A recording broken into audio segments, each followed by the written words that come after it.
Hub चौकी से कराची छालिया तरसील करते हुए 2 रिक्शे पकड़े गए। मोच को चेक पोस्ट पर पकड़े गए। रिक्शों से 33 अदद कटे वजनी 356 किलो छालिया बरामद हुई।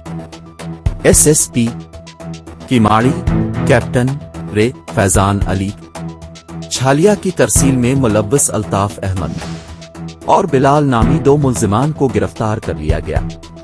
मुल्जिमान को एसएचओ थाना मोच को सब इंस्पेक्टर सैयद मोहम्मद अदनान की सरबराही में चौकी इंचार्ज मोच को एसीआई जहांगीर मूसा ने कार्रवाई करते हुए गिरफ्तार किया।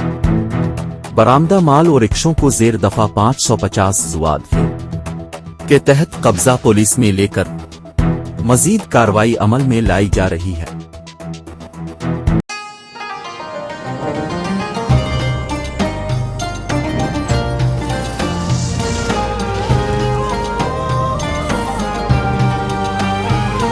डालडा का रमजान 250 रुपए तक की बचत के साथ।